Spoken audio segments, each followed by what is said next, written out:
पढ़ाता मैं बहुत अच्छा हूँ। न्यू हेडिंग लिखिए, आइसोबारिक प्रोसेस, सम आयतनिक परिवर्तन लिखा है ना, सॉरी समदाबी परिवर्तन लिखा है ना। वो कोई बात नहीं, तब तो इन लोगों को मार देंगे। आइसोबारिक प्रोसेस, फर्स्ट पॉइंट लिखिए। In this process pressure of ideal gas remains constant. Pressure of ideal gas remains constant, that is P is equal to constant. Therefore ideal gas follows Charles law. Ideal gas follows Charles law, that is PV1 is equal to nRT1, PV2 is equal to nRT2, therefore V1 upon V2 is equal to T1 upon T2, कि नहीं? Pressure constant रहता। लिख लिया? Second point लिखिए। In isobaric process work done when volume of gas is changed from V1 to V2. Work done when volume of gas is changed from V1 to V2. तो W होता है Nikita V1 to V2 PdV। अब क्या है, pressure इसमें constant है, तो W is equal to constant चीज़ें इंटीग्रल के बाहर चली जाती हैं, और dV का इंटीग्रल V, फिर upper limit minus lower limit. तो एक तो यही वर्क डन आ गया, P इंटू V2 माइनस, और दूसरा यहाँ से हे बुद्धिमान बच्चों, अगर इसमें इसको घटा दें तो P V2 माइनस V होना जाएगा, इधर आएगा NR into T2 minus T1। तो वर्क डन ये प्रोसेस में कोई दिक्कत ही नहीं है, no problem at all. And third point, no problem at all बोले थर्ड पॉइंट, तो लिखिए since pressure of gas remains constant, therefore molar specific heat is Cp। Cp is equal to होता है Cv plus R। Cp is equal to 1/2 FR plus R, and Cp is equal to gamma R upon gamma minus 1, where gamma खुद भी हम लोग जानते हैं 1+2 upon degree of freedom. चूँकि gas का प्रेशर कांस्टेंट रहता है, इसलिए मोलर स्पेसिफिक हीट Cp लेंगे। मोलर स्पेसिफिक हीट कितना लेना है मुझे? Cp। क्यों? क्योंकि प्रेशर कांस्टेंट रहता है। Fourth,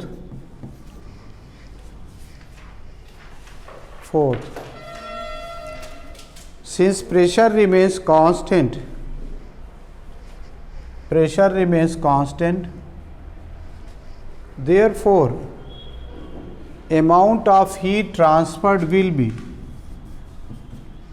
NCP into T2 minus T1, N into gamma R upon gamma minus 1 into T2 minus T1। Molar specific heat जो होगा Cp लेंगे, तो क्योंकि स्पेसिफिक हीट Cp रहेगी, तो amount of heat transfer NCP into T2 minus T1। N number of moles हैं और Cp molar specific heat है, राइट। फिर fifth, in isobaric process change in internal energy of gas delta U is equal to N C V into T2 minus T1, तो N into R upon gamma minus 1 into T2 minus T1।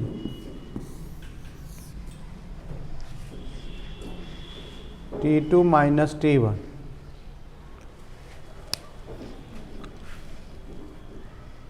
लिख लिया, फिर लिख लीजिए next 6th point. According to first law of thermodynamics, according to first law of thermodynamics,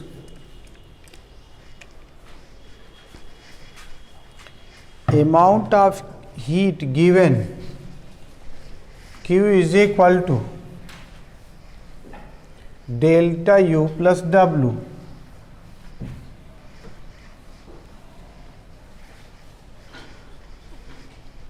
therefore if heat is supplied to a system, heat is supplied to a system at constant pressure, heat is supplied to system at constant pressure, then some part is used to increase the internal energy, some part is used to increase internal energy, and remaining part is used for work done, remaining part is used for work done in the expansion of gas.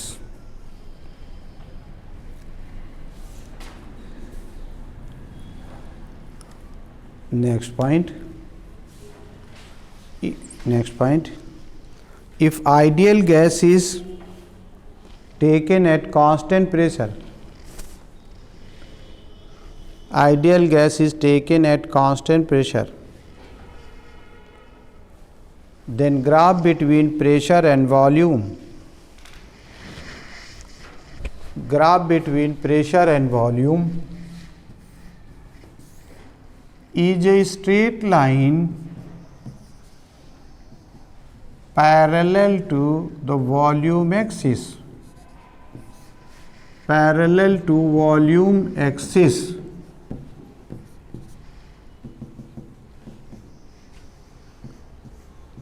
और ये जो area होगी ये W को बताएगी,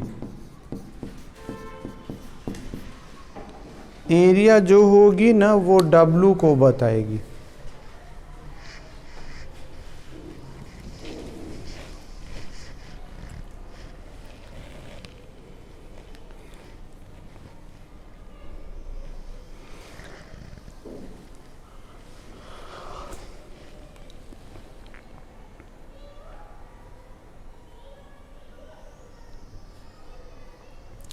तो thermochemistry तो complete हो गई होगी ना तुम्हारी ट्यूशन में? हाँ, तो ये सब बनता ही होगा।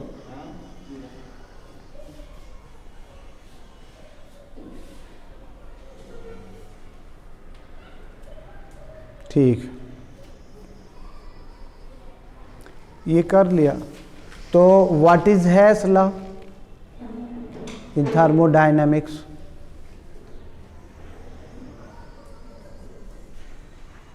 व्हाट, इसमें केमिस्ट्री में है, फिजिक्स में नहीं है।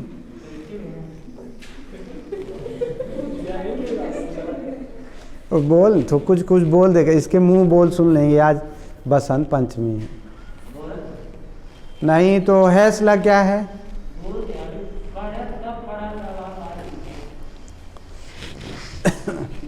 देखो एक और ज्ञान देते हैं, एक ज्ञान महान ज्ञान देते हैं कल को मिला के,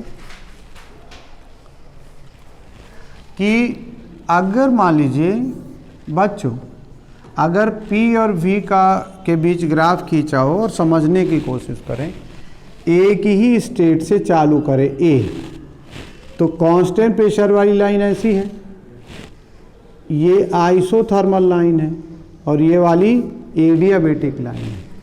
इनिशियल प्रेशर मान लीजिए P1 है और वो कांस्टेंट है, और ये वॉल्यूम जो है यहाँ पे V1 है। एक्सपांसन कर रहे हैं तो वॉल्यूम बढ़ रहा हर प्रोसेस में। प्रोसेस के अंत में हर एक केस में अगर फाइनल वॉल्यूम सेम हो तो ये वाली होगी आइसोबारिक, क्योंकि प्रेशर कांस्टेंट है। ये वाली होगी आइसोथर्मल, क्योंकि टेम्परेचर कांस्टेंट है। और ये मान लो एडियाबेटिक है।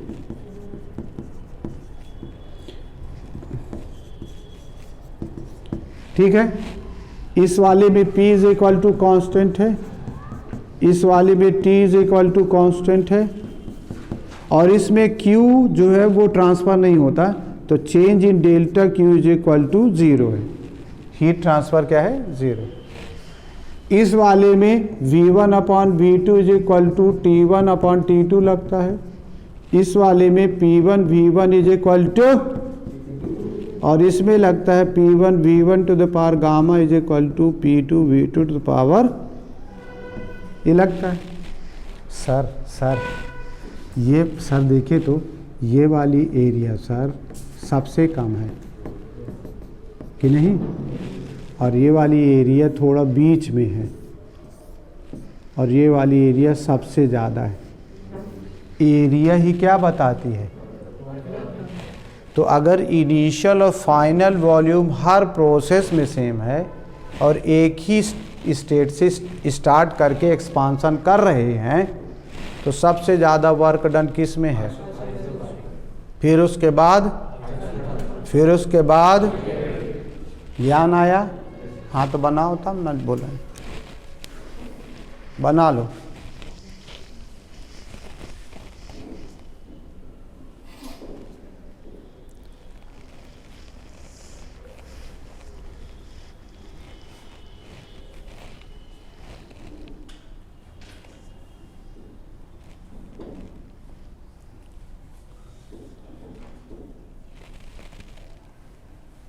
सीधी में बड़ा हादसा हो गया। उसमें बॉयज़ ही ज़्यादातर, बॉयज़ गर्ल्स थे। इतनी हैस्टी में था वो, जल्दी से पहुंचाने के चक्कर में गलत रास्ते पे गया।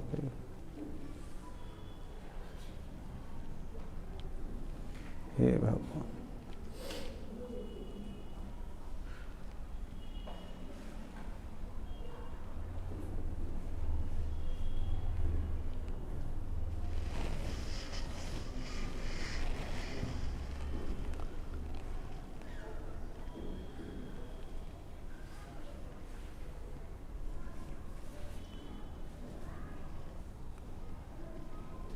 फोर्टी 41 लोगों की तो डेथ हो चुकी थी, दिखाया था।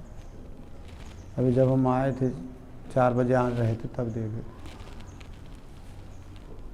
नहर में पूरी बस चली गई, और फुल पानी भी उसमें जा रहा था। आजकल ड्राइवर भी ना, जो नॉन स्किल ड्राइवर की भर्ती लोग करते हैं, तो रिक्शा जो चलाते थे अब ड्राइवर ही करने लगे। और ड्राइवर को कभी भी चेक कर लो कि अगर ये पियक्कड़ ड्राइवर है तो कभी भी नेवर उसको तुरंत नौकरी से निकाल देना चाहिए। और जिस घर में भी अगर वो पीने खाने के लिए ड्राइवरी करता है तो समझ जाओ उसको कभी भी, वो इसका मतलब वो आदी है उसका, और कभी भी नहीं करना चाहिए।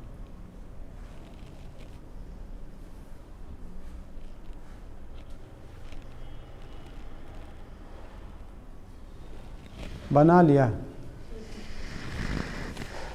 मुकेश आप तो लिखे होंगे, तो लिखे जरा, हम इंग्लिश में लिखवा दें। If ideal gases are expand starting from same state A,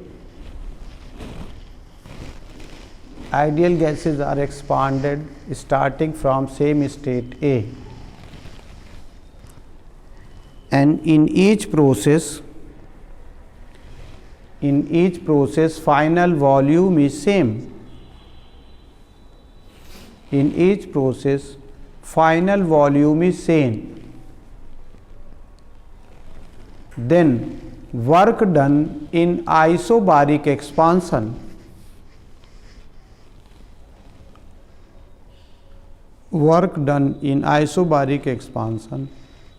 is more than work done in isothermal expansion.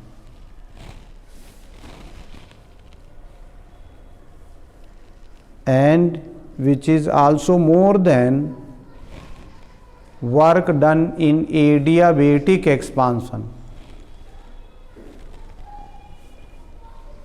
like as shown in indicator diagram.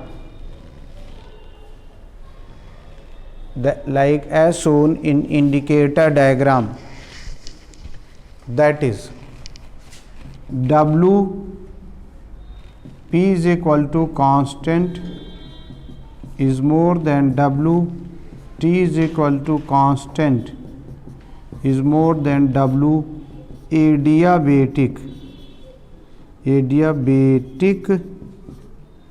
expansion.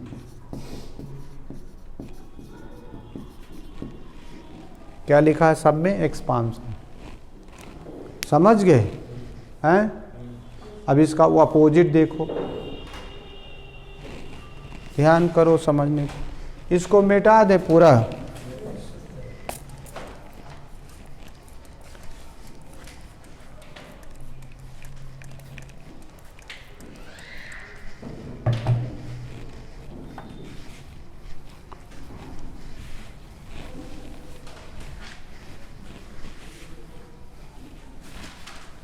तो रोज हो रहा है निकिता एग्जाम की अल्टरनेट डे।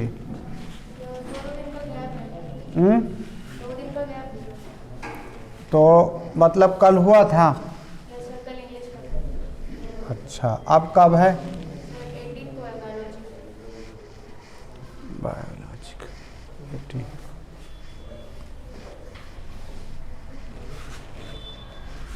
अच्छा।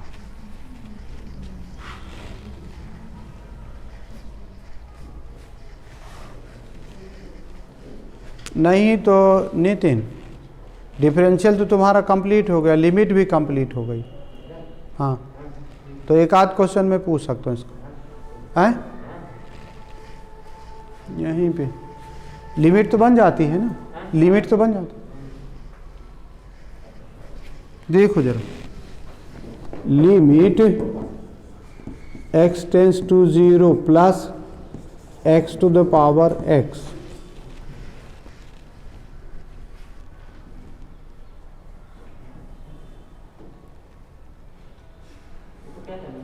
लिमिट बतानी है।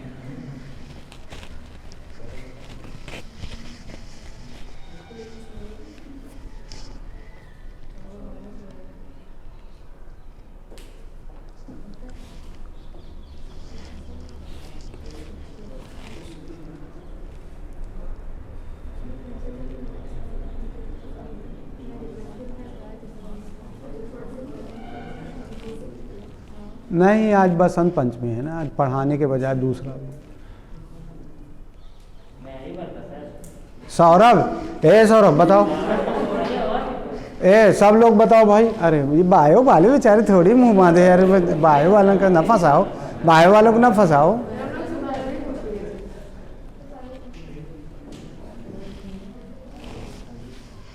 हो गया ना, खत्म मामला। तुम लोग पूछ, आप तो ऐसे नहीं बनाना। ठीक, चलो देखो जरा अब हैं। हम थोड़ा, हम तो मास्टर है ना, पूछेंगे नहीं। हाँ तो ठीक हो गए। डिफरेंशियल कैलकुलस में लिमिट निकालते समय एक ठो रूल है जिसका नाम है एल हॉस्पिटल रूल। 1 + 1 माइनस कर देंगे। नहीं, एल हॉस्पिटल रूल क्या है? एल वो है ना, ये f की पावर है, e की पावर है, f की पावर है। ये कोई नहीं है भाई, एल हॉस्पिटल रूल एक ठो है। रूल पूछ रहे हैं कि क्या है। नहीं बनाओ। एल हॉस्पिटल रूल, ठीक है। एक बहुत इंपॉर्टेंट थ्योरम है जिसको कहते हैं न्यूटन लेबनीज थ्योरम, उसके बिना आईआईटी पूरी नहीं होती। न्यूटन लेबनीज थ्योरम नहीं बन पाई। हाँ मतलब सुने जहाँ पढ़ रहे वहाँ भी नहीं सुना है, हमारे यहाँ भी नहीं सुना है, कोई बात नहीं। ये चीज़ें जानना बहुत ज़रूरी है, ये जानेंगे तब हम आईआईटी की तरफ, ठीक है। चलो ले फिर आगे बढ़ो। एक चीज़ और पॉइंट रह गया है, एक चीज़ और रह गया, अगला पॉइंट बच्चों, अगर मान लीजिए एक ही पॉइंट से स्टार्ट करें और गैस को दबाएं, ये इनिशियल वॉल्यूम V1 है, तो कांस्टेंट प्रेशर वाली लाइन ये होगी। मान लीजिए फाइनल वॉल्यूम V2 है, ये वाली जो होगी आइसोथर्मल एक्सपांसन की होगी और ये वाली एडियाबेटिक एक्सपांसन की होगी। फाइनल वॉल्यूम सब में सेम है। क्या कर रहे हैं? कंप्रेशन। क्या कर रहे हैं? इस प्रोसेस का नाम है एडियाबेटिक कंप्रेशन। कंप्रेशन। ये वाली प्रोसेस का नाम है आइसोथर्मल कंप्रेशन और ये है आइसोबारिक कंप्रेशन, ठीक है। फाइनल वॉल्यूम सब में सेम, ये वाली एरिया सबसे कम है, ये वाली एरिया उससे भी ज़्यादा है और ये वाली एरिया सबसे ज़्यादा है। किस में वर्क डन ज़्यादा होगा? एडियाबेटिक कंप्रेशन में, फिर उसके बाद आइसोथर्मल कंप्रेशन में, फिर उसके बाद सबसे कम किस में? आइसोबारिक कंप्रेशन में। क्लियर? पक्का आएगा, नीट में यही आता है, नीट में जेई में आए। हाँ आए, हाँ ठीक है, बना लो।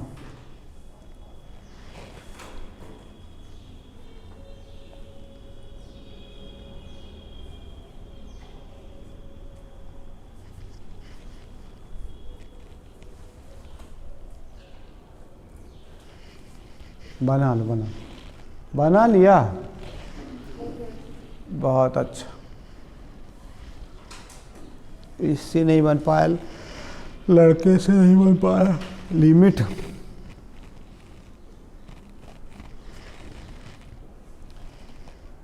ठीक है। साइन थीटा का एक्सपांसन जानते हो ना? क्या है बताओ, in the language of theta.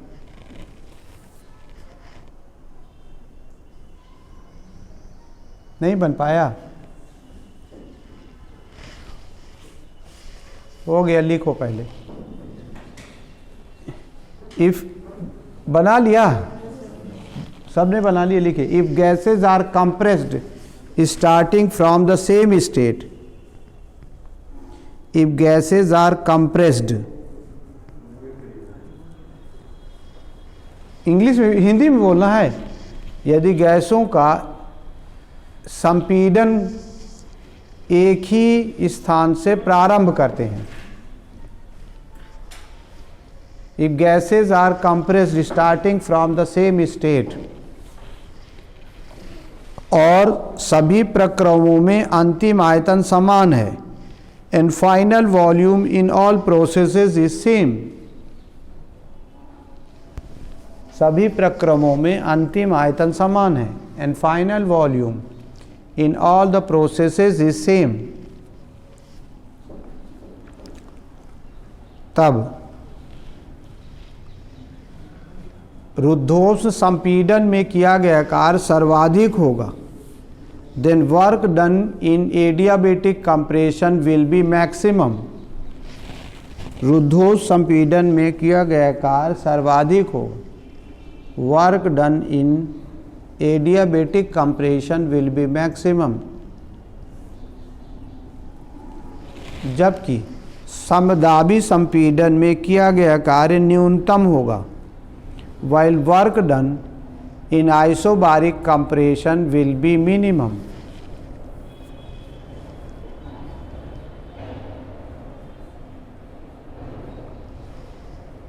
और समतापी संपीड़न में किया गया कार्य and work done in a isothermal compression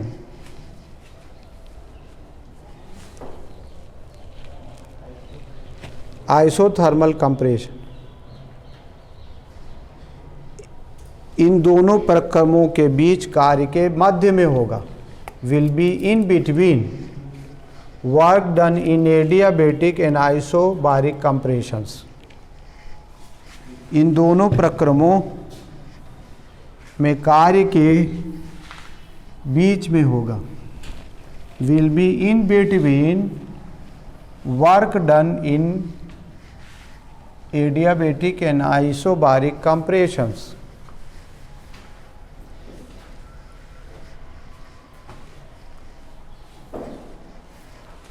new heading लिखिए, आइसोकोरिक प्रोसेस, सम आयतनिक परिवर्तन। आइसोकोरिक प्रोसेस, सम आयतनिक परिवर्तन। फर्स्ट पॉइंट, इस परिवर्तन में in this process Adarsh gas का आयतन नियत रहता है, volume of ideal gas remains constant. Adarsh gas का आयतन नियत रहता है, volume of ideal gas remains constant. इसलिए आदर्श गैस गे-लुसाक के नियम का पालन करती है। Therefore ideal gas follows Gay Lussac's law. Gay Lussac के नियम का पालन करती है, फॉलोज गे-लुसाक्स लॉ, अर्थात that is P1V is equal to nRT1, P2V is equal to nRT2। इसलिए P1/P2 is equal to T1/T2।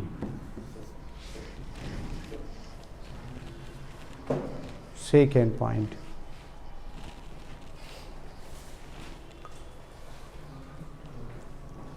बोले सेकेंड पॉइंट, चूंकि गैस का आयतन नियत रहता है, since volume of gas remain constant, gas का आयतन नियत रहता है, volume of gas remain constant, इसलिए किया गया अप्रवाही कार्य शून्य होता है।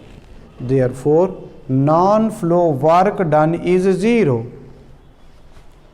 किया गया अप्रवाही कार्य शून्य होता है, non flow work done is zero. Non flow work done is zero. Delta W is equal to P into delta V। डेल्टा W is equal to P into change in volume क्या होता है, क्योंकि वॉल्यूम कांस्टेंट है इसलिए non flow work done भी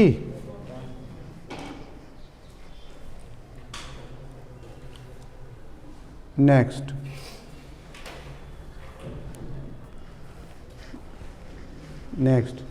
चूंकि gas का आयतन नियत रहता है, since volume of gas remain constant, नियत रहता है, volume of gas remain constant,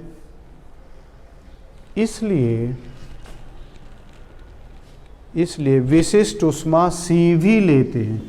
therefore specific heat is taken CV। विशिष्ट उष्मा CV लेते हैं, specific heat is taken CV। CV is equal to 1/2 FR। CV is equal to CP upon gamma. CV is equal to R upon gamma -1 और CV is equal to CP -R। इनमें से कोई भी formula, सब एक ही है। Next, समआयतनिक परिवर्तन में ऊष्मा का स्थानांतरण, amount of heat transfer in isochoric process. समआयतनिक परिवर्तन में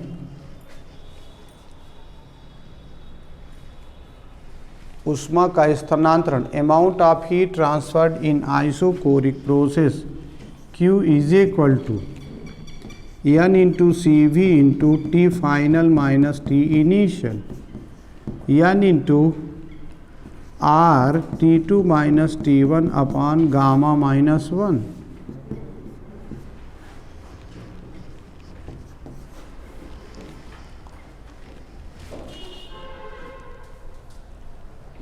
fifth,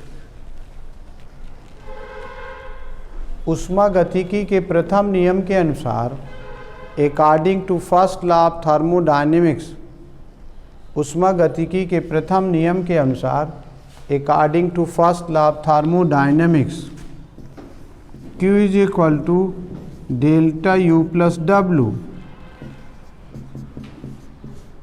zero, that is delta U, और ये वही चीज़ हो जाएगी NCV into T2 minus T1।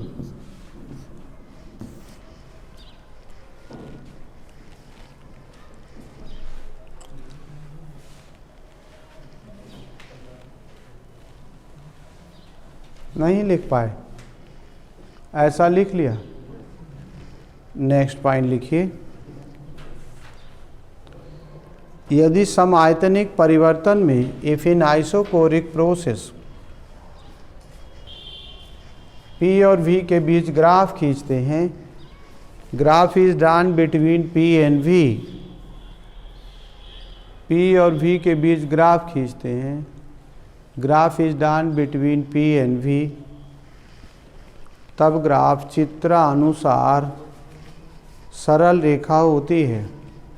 Then graph is a straight line like as shown in figure, चित्रानुसार सरल रेखा होती है। Is a straight line like as shown in figure, vertical line हो, ये एरिया कवर करेगी ही नहीं वॉल्यूम एक्स से, ये कोई एरिया कवर ही नहीं करेगी वॉल्यूम एक्सिस पर।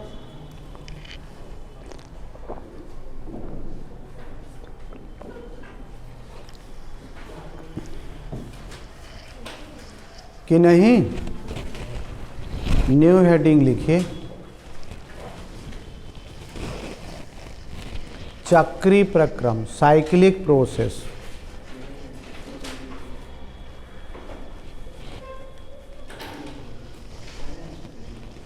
चक्री प्रक्रम हो दो, वो लोग ढूंढ रहे हैं लिमिट। हे भगवान, कितना अच्छा समझा। एक दिन क्वेश्चन तुम्हें बताए थे, आज फिर से बता, ये लाला ने हमें बताया था।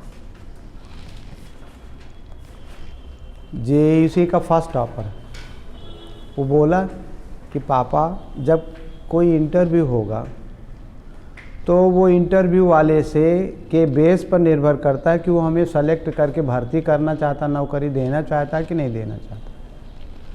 वो बोला कि अगर वो चाहता है कि नौकरी देंगे तो पूछेगा कि अच्छा बेटा बताओ तुम्हारे मामा का नाम क्या है।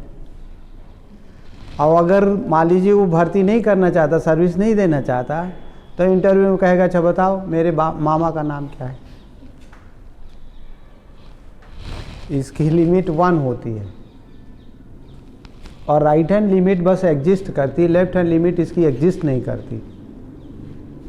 वेल नोन कर्व है, बहुत इंपॉर्टेंट पूछा मैंने क्वेश्चन, जो पूछा जेई का ही क्वेश्चन है, मगर आपके कोर्स के थोड़ा सा बाहर है, जरा सा बाहर, हम ही भर बता पाएंगे, जिधर जाते उधर नहीं, वो आंसर बता देंगे। आजकल तो गूगल में रहता तो बता भी देते, मोबाइल नहीं रहता खोल के बता देते, मगर self only the BM Shukla. Kota जीतते गए हैं, आप चैलेंज करता हूँ, बताइएगा 2 साल 3 साल बाद मुंह छिपाए कहाँ, भोपाल में कहीं, उसमें पटेल कॉलेज में कहीं यहाँ कहीं वहाँ, ऐसे मुंह छुपाए। और एक तो यहाँ से JMCT है। जब यहाँ नहीं होते तो वहाँ भोपाल बताते, फिर बताएंगे हम IIT में भोपाल में पटेल कॉलेज में पढ़ रहे हैं। मैंने 4 लाख 5 लाख खर्च करते 2-3 साल में, और फिर इसके बाद विश्वास करो मैं झूठ नहीं बोलता हूँ। और कई बार तो ऐसे लोगों को तारा है जो कभी तर ही नहीं सकते थे, इतनी गंदगी उनके अंदर भरी थी, तो तार के ले आए। ड्रग व्रग लेने लगते हैं सब फोन कर कर। विद्याभूषण एक शुक्ला करते था, ये क्या बताना नहीं चाहिए। 3 साल पढ़ा वहाँ, सिलेक्शन नहीं हुआ। मेरे पास आया तो मैं डेफिनेटली जान जाता हूँ कि कुछ न कुछ ले रहा खाने पीने में। तो उनके फादर थोड़े से VP उनके हाई ही रहते थे। मेरे यहाँ सिलेक्शन के करीब पहुँचा, बिल्कुल थोड़े से नंबर से चूका। फिजिक्स तो उसकी बिल्कुल 275 के आसपास पहुँचा दिया। तो उस ज़माने में 300 का होता था टोटल, 275 के आसपास। लेकिन गड़बड़ हो गया, कुछ मार्क्स से चूका, 4 नंबर से चूका। 1054 कट ऑफ था, 1049 या 48 था उसका, 1048। और वेटिंग भी उतनी नहीं की सकती थी, वेटिंग में उसका 150 से नीचे था। यानी आप समझ जाओ 5-6 नंबर के पीछे, 150 से ज़्यादा बच्चे थे MP PMT में। तो मैं अंदाज़ा करता था कि जनरल कैंडिडेट की अगर 80 तक हो वेटिंग तो हो जाता है, क्योंकि कुछ CBSE में भी चले जाते हैं, इधर उधर चले जाते। फादर उनके आके बहुत डांटे मुझे, बोले आपका इतना नाम था, मैं वहाँ से बच्चे को यहाँ ले आया, 1 साल और वहाँ रहा था। बहुत डांटा फटकारा, फिर ले आके मैं बैठाया उनको।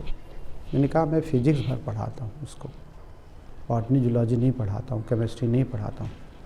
और पिछले साल का से इसकी करीब 137 नंबर बढ़े हैं फिजिक्स में। कितना खींचूँगा मैं अकेले। और पूछ लीजिए इसको, अंतिम समय मैंने केमिस्ट्री फिजिकल भी पढ़ाई है, हेल्प करी, जूलॉजी पूछा, बॉटनी पूछा, खाली समय रहता था। और उसको डांटे फटकारे होंगे तो भाग गया, घर से ही भाग गया। अब वो एक बार डांटता तो है मातारी बाप, लेकिन मानता अंदर से बहुत है। तो क्या किए, वो स्कूटर लेके और तमाम ढूंढ रहे दोस्तों के यहाँ के, कहाँ हमारे यहाँ भी आए थे, तो वो इसी तरीके से बातचीत करे। फिर मैंने समझाया बुझाया कि देखिए ऐसा, एक ही लड़का है आपके, आप प्रोफेसर हैं, उनकी मम्मी भी सर्विस करती हैं, अकेला लड़का था, फ्री हैंड दिए थे, 3-4 साल कोटा में रहा, नहीं निकल पाया, तो क्या आप उसको निकाल देंगे। और जैसे वो तो फिर वो वैसे वाइब्रेशन करने लगते थे जोर जोर से, पार्किंसन टाइप का, गुस्से में आ जाते। फिर वो दिन भर तो नहीं रहा, कहीं छिपा रहा होगा। शाम को आया, शाम को करीब 7-8 बजे के बीच में आया।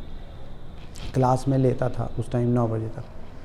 तो छोटी वाली मेरी बिटिया थी अंशु, जानती थी वो, तो भैया भैया बोल के आप कैसे किए हो, ड्रिंक किए हुए, तो फुल ड्रिंक किए हुए थे, जितना चाहिए था वो लिमिट से बियॉन्ड ड्रिंक किए हुए थे। फिर अंशु हमारी बहुत समझदार, तो उसको बोली कि भागी भागी आई वहाँ, बोली पापा वो एक भैया आए जो पढ़ते थे, उनका दिमाग सही नहीं है। तो हमने कहा तुम ऐसा करो कि वो उधर चैनल खोल दो, बैठा दो, और चैनल की चाबी लगा देना, लॉक कर देना, उधर से अंदर से भी बंद कर देना, मैं आ रहा हूँ। फिर गए, पूरा फुल ड्रिंक किए हुए था। फिर मैडम को बुलाया तो उसको बिस्तर लगवाया अंदर, फिर उसको सुलाया किसी तरह से, पंखा चला के सुलाया उलाया। 9:30 बजे जब हम लोग खाना वाना खा चुके, तब फिर उनके फादर को फ़ोन किया। एक बार फ़ोन किए थे कि आएगा तो बताइएगा। तब उस ज़माने मेरे पास लैंडलाइन थी, ये मोबाइल वोबाइल नहीं रखते। तो किरिंग किरिंग जोर जोर से घंटी नहीं बजती थी, तो इत्तेफाक से उसी की चैम्बर में ही घंटी रखी थी। वो जग गया, बात सुन लिया मेरी। वो जान तो गया कि सर ने पापा को बुलाया, तो जाना इत्तेफाक से दोनों आए, मम्मी पापा दोनों आए, समझाए बाहर बैठा के, अंदर उसको बाहर नहीं करना। हमने कहा देखिए लड़के को तो आप खो चुके हैं, मारे हैं तो निकल जाएगा कि गलत निर्णय ले लेगा, एक ही लड़का है। और मैं चैलेंज करता हूँ कि वो वेटिंग अगर नहीं खिसकेगी तब भी अगले सेशन में मैं इस लड़के को अपने यहाँ रख लूँगा और सिलेक्शन करवा लूँगा। जब आपका लड़का डॉक्टर बन जाएगा तब ले जाइएगा आप। रीवा मेडिकल कॉलेज में हर साल मेरे 30 से 50 बच्चे हर साल जाते हैं, रीवा मेडिकल कॉलेज में ही ज़्यादातर एडमिशन लेते। तो आप इसको मारे, एक बार मार दिया, आज ठीक है आपने लाठी से मार दिया, लात घूंसे से मारे आपने, कब डॉक्टर बनेगा? जब भी डॉक्टर बनेगा तो उसको फील होगा कि हमारे पापा ने हमको लात से मारा था। बहुत हड़काया। फिर तो बोले कि हमारा लड़का कहाँ है? तो हमने कहा लड़का तो है, हम बता देंगे कहाँ है। फिर जाना मैडम शांत थी, तो उस दिन गर्मी का टाइम, तो गर्मी में रिजल्ट ही आता है, तो माठा दही का बना के वो ले आए, वो दोनों जन को मम्मी पापा को पिलाए उलाए और उसको भी पिलाए, लड़के को भी। फिर हम कहे कि हमारे पास लड़का है, आज हम नहीं भेजेंगे, कल सवेरे भेजेंगे। वो सो रहा है कायदे से। और जाना इत्तेफाक से एक गेस्ट रूम रहता तो उसमें सो रहा है वो, उसमें उल्टी कर दिया था वो उसी बेड पे, ज़्यादा लिया रहा होगा तो उल्टी। फिर नहीं माने, आखिरकार लड़ बैठे, खुलवाए गेट, देखे तो तमाम वहाँ बदबू आ रही थी। फिर वो समझा बुझा के ले गए। फिर अगले सेशन में मैंने शुरू से ही, जब जैसे 11th वालों को पढ़ाते हैं ना, तो उसका छूट जाता था डिफरेंशियल। हम 1 महीना बच्चों को 11th वालों को 1 महीना फिजिक्स नहीं पढ़ने देते, केवल क्या पढ़ाते, डिफरेंशियल बताओ, इंटीग्रल बताओ, वेक्टर बताओ, जोड़ घटाना, यही वेक्टर का, यही सब में फंसाए रहते हैं। और सभी जगह ऐसा करते, लॉग बताते थे, यही बेसिक चीज़ें बताते थे, ताकि तुम केमिस्ट्री भी पढ़ने में भी लॉग ज़रूरत पड़ती है, फिजिक्स भी पढ़ने में डिफरेंशियल, केमिस्ट्री में भी डिफरेंशियल लग जाता है, इंटीग्रल लग जाता है। तो खूब प्रैक्टिस कराते थे अपने तरीके से, उसको पढ़ाए, बस वही उसकी कमी थी। फिर वो अगले सेशन में सिलेक्शन उसका हो गया और वो आज की डेट में प्रोफेसर है मेडिकल कॉलेज में कहीं, एक शायद उज्जैन में मेडिकल कॉलेज है, उज्जैन मेडिकल कॉलेज वहाँ है। और वो छोटी सी ग्रिप उसके दिमाग में अभी भी है। मतलब इस साल पिछले सेशन में ही उनके फादर मिले थे यहाँ, हाँ वीपी सिंह और फादर उनके मिले थे, तो वो चाहते थे कि शादी कर ले, तो कहता नहीं करूँगा चाहे जो हो जाए, शादी नहीं करूँगा। एज उसकी 32 साल के आसपास, शादी नहीं करना चाहता। वो आता नहीं, अच्छी प्रैक्टिस करता है, अब इतना बढ़िया प्रैक्टिस करता है कि वहाँ हॉस्पिटल भी संभाले हुए है, अपना डिपार्टमेंट भी संभाले हुए है, इतना जिम्मेदार हो गया है। अपना घर में खाने पीने के लिए नौकर लगाया है, एक डिस्पेंसरी खोले हुए है तो उसमें एक अटेंडेंट रहता ही है, हॉस्पिटल की 2 नर्स लगाए हुए हैं वहाँ, सब इंजेक्शन पे रेडी करने के लिए सब कुछ मेंटेन करे हुए। मम्मी गई 2-3 बार, बोली कि कर लो, नहीं करूँगा। पापा गए, रोए, नहीं माना। अब हमारे ऊपर अड़ंगा लगाए, यहाँ कंधे पे रखें बंदूक, एक बार चल दीजिए आप, हम चले जाएंगे तो हो जाएगी। आपको विश्वास इसलिए दिला रहा हूँ बच्चों कि कई बार सदगुरु जो है वो सही डिसीजन लेता, करेक्ट डिसीजन लेता, और शायद मैं गरीब घर का नहीं होता तो नहीं करता, अमीर घर का होता कभी वो अपने अंदर बेड में वहाँ उल्टी करवाते भागो। तो कई बार पैसा रुपया धन संपत्ति सब बेकार हो जाती है। एक ही लड़का है और छोटी सी बात दिमाग में घुसी,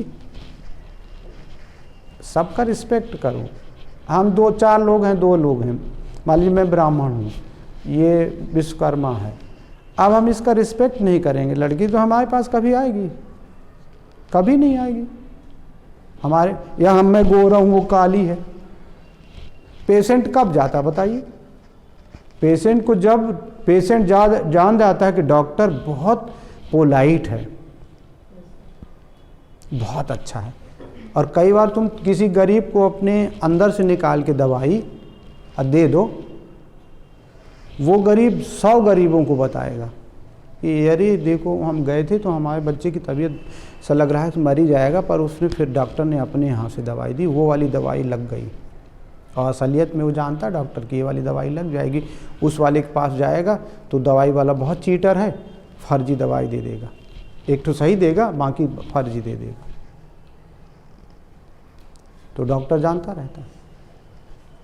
तो छोटी छोटी बात इसलिए कह रहे हैं, ये x⁴ इंपॉर्टेंस नहीं रखता, इसका ऐसा ग्राफ आता देख इधर, ये जब अगर fx और fx के बीच में ग्राफ खींचा, fx मतलब x⁴ तो ऐसा ग्राफ आता है, फिर इधर डिफाइंड ही नहीं। जब x टेंस टू 0 पे जाते हैं तो 1 पे वैल्यू आती है, और उसका निकालने का मेथड है तो नहीं जानते इसलिए नहीं, अभी 11th में उतना नहीं है। हालांकि 11th में कंप्लीट से आ गया है क्या लिमिट, पर तुम लोगों से नहीं बन रहा। सॉरी, ये एक प्रोसेस होती है जिसको हम लोग बोलते हैं चक्री प्रक्रम, साइक्लिक प्रोसेस। साइक्लिक प्रोसेस में होता क्या है कि एक स्टार्ट से यहाँ से स्टार्ट हुआ, डिफरेंट प्रोसेस चलता हुआ फिर से लास्ट में अपनी इनिशियल पोजीशन पे आएगा। और वो साइकिल किसी भी रास्ते से हो सकती है। जब उसका साइकिल कंप्लीट करो तो सर्किल हो सकता है, कोई भी क्लोज इलिप्स हो सकता है, रेक्टेंगल हो सकता है, पॉलीगन हो सकता है, ट्राइएंगल हो सकता है, कोई भी कचड़ा हो सकता है बच्चों। लेकिन साइक्लिक प्रोसेस वो प्रोसेस होती है जिसमें वापस आ जाता है इनिशियल पोजीशन पे। तो जब अपनी इनिशियल पोजीशन पे आ जाता है तो रिमेंबर इनिशियल इनिशियल और टी फाइनल सेम रहेगा। तो पूरी प्रोसेस के दौरान डेल्टा टी 0 होगा, और जब डेल्टा टी 0 होगा डेल्टा यू भी 0 होगा। तो फर्स्ट लॉ क्या कहता है, Q = delta U plus W. तो जब डेल्टा यू 0 है तो Q = डब्लू। और एक बेहतरीन बात समझा रहा हूँ कि अगर PV डायग्राम ड्रॉ करो तो उसके पेट की जो एरिया आएगी वो नीट का है, नीट में आएगा ही आएगा, जेई में आएगा ही आएगा, भले बुक में ना लिखा हो। पेट की एरिया जो PV कर्व की होगी वो एक पूरे चक्कर में टोटल कितना W होगा वही बताएगी, और जितना W है वही क्या है, Q है, क्योंकि चेंज इन इंटरनल एनर्जी क्या होती है, 0। डिफरेंट प्रोसेसेस हो सकती हैं, जैसे हीट इंजन है, कार्नट इंजन है, डीजल इंजन है, पेट्रोल इंजन है, इनकी साइकिल क्लोज साइकिल होती है। अगर कार्नट रेफ्रिजरेटर है, रैंकाइन रेफ्रिजरेटर है, कोई भी रेफ्रिजरेटर है तो उसकी साइकिल भी क्लोज्ड होती है, PV डायग्राम। तो उसके पेट की जो एरिया होती है वो W को बताती, इंक्लूड एरिया उसको। ये नॉलेज है, लिखिए ज़रा साइक्लिक। इसमें उतने सारे पॉइंट्स नहीं होंगे लेकिन की बात लिखा दे। आप नहीं लिखे हैं, छूट गया था, लिखिए जरा। यदि कोई प्रक्रम इस प्रकार किया जाता है कि if a process is conducted in such a way that, यदि कोई प्रक्रम इस प्रकार किया जाता है कि if a process is conducted in such a way that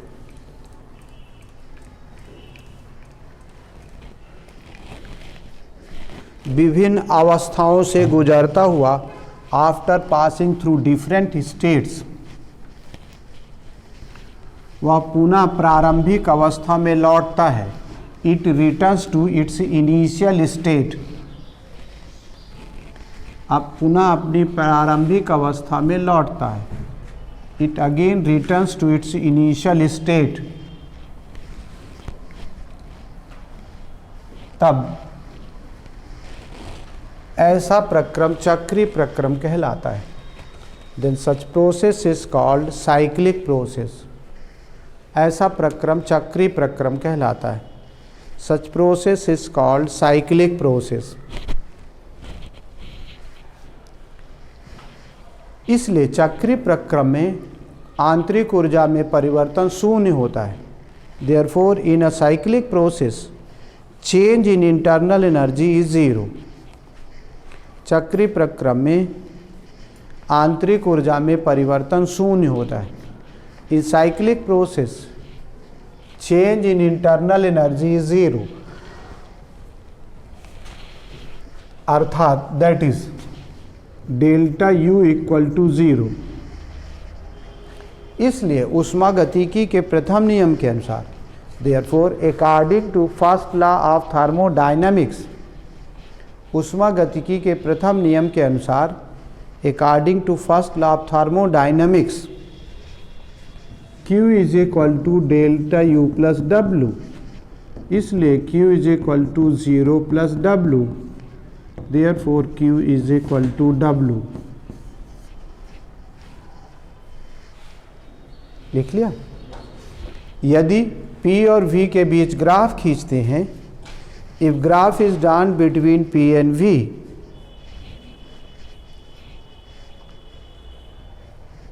तब लूप के अंदर का क्षेत्रफल, then area within the loop, loop के अंदर का क्षेत्रफल, area within the loop,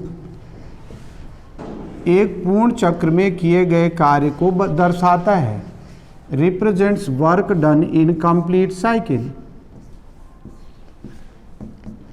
ये जो एरिया आएगी ये हीट इंजन की है, हीट इंजन के लिए ड्राइंग है, ऐसा है तो क्लॉकवाइज तो हीट इंजन। तो ये एरिया जो होगी वो डब्लू साइकिल में बताएगी, कंप्लीट साइकिल में। CYCLE लिखा है, हीट इंजन की है। और अगर ये एरिया ऐसी लूप हो, जैसे P भी ऐसा हो, और मान लीजिए कि हो ऐसे ही लेकिन ऐसा एरो लगा हो, तो ये रेफ्रिजरेटर की है, रेफ्रिजरेटर की है। और जो एरिया आएगी वो डब्लू साइकिल में बताएगी।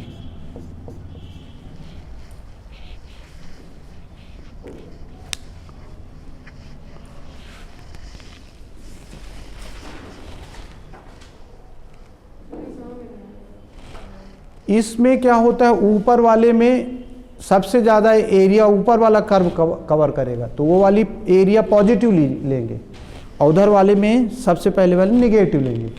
तो पॉजिटिव में क्या होता है, गैस खुद फैल के काम करती है, तो वो हीट इंजन का होता है।